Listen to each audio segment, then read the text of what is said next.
Sugo sa Ginoo, gisumada gayud sa tuang Ginoo diha sa tuang ebanghelyo karon. Paghigugma sa Dios diha sa imuhang nuhuna, kasing-kasing ug sa tibok nimo nga kinabuhi. Ang ikaduha ang paghigugma sa isig katawo. Diha sa mga Hudiyo, kining napulo ka sugo sa Ginoo, ila pagyud kining bahin-bahin hangtod sa pinaka gamay nga detalye. Hangtod nga miabot na kini sa 613 ka mga interpretations. Nga diin matag lihok, duna gayoy corresponding kani ang gisulti sa balaod. Pandiri karon sa itong ibang gipadayag sa Ginoo nga ang hatagayod og dako nga kusog diha sa atua nga pagsunod sa kabuton sa Dios mao nga atong paghigugma kaniya. Paghigugma kaniya.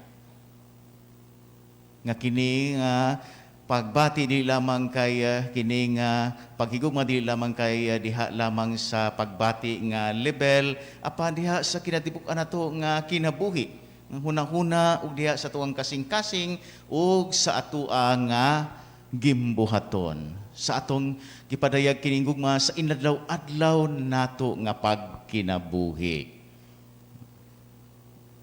Atong nga nadungog diha sa tungunang pagbasa no libro ni propeta Tobias no nga diin si Tobias ug si Sara diha sa ilahang nga kultura sa mga Hudiyo. Arrange ang ilang nga kaminyoon. Sa nga si Sara katong una kanina nga matay.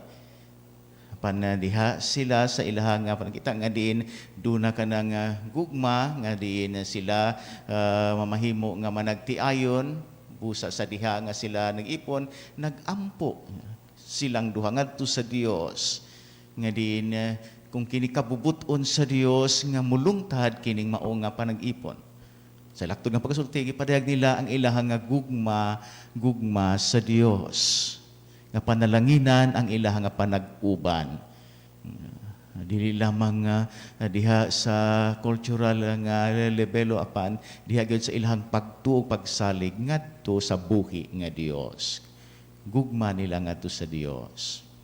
Mga kaigsunan, kung ato kining pamalandungan ng atuang mga pagbasa, naghagit usab kini kanato diha sa pagpadayag sa atuang gugma ngadto sa Dios. Ato na dungog karon gisaulog nato ang kapistahan sa mga martir. Si San Carlos Luanga niadtong 1885 to 1887 kabahin siya sa mga gipatay nga mga Kristiyano dito sa Africa sa hari nga si Haring Mwanga. Sila wala gayod mo biya diha sa ilahang pagtuo ug ang ilahang paghigugma sa Dios ilang gipadayag diha sa pagbuhis sa ilahang kinabuhi. Ang ilahang dugo nga mitulo ngadto sa yuta pagpadayag sa ilaha gayud nga timos ug tinuoray nga gugma sa Dios. Mao kana nga atong gihandom ang ilang kapistahan. Mas ito ng pagbasa nga ang mga dugo sa mga martir nga mo'y nahimong liso sa pagtuo nga Kristiyano. Nagingon sa Christian writer nga early church writer Tertullian, the blood of the martyrs is the seed of Christianity. Dili ka muula sa imong dugo kung wala kay gugma, kung wala kay pagsalig. Ug mao kini lang gipadayag diha sa ilahang kinabuhi. Sa ato untang inadlaw-adlaw nga gimbuhaton karon, mapadayag unta nato ang atuang gugma sa Dios. Magtutudlo ka man, mag-uuma ka man, negosyante ka man, pare, madre, ato untang ipadayag ang ato ang mga buhat timaan sa ato ang gugma sa Dios. O kining pagpadayag nato sa gugma sa Dios diya sa ato ang mga aksyon sa atong mga buhat makaagni sa uban nga tinuoray gayud siya nga nagpuyo sa kasuguan sa Dios. Nga ang pakigugma sa Dios sa iyang hunahuna, kasing-kasing ug sa tibuok niya nga kinabuhi ug payuma sa sikataw gipakita gayud niya sa iyahang buhat. Ug sa ingon niya na magpadayon og tubo kining mao nga pagtuo.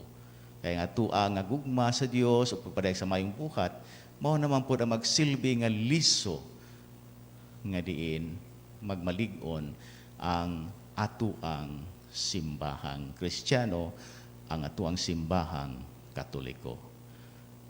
Panalanginan kita sa Dios, panalanginan unta ang atuang mga intensyon.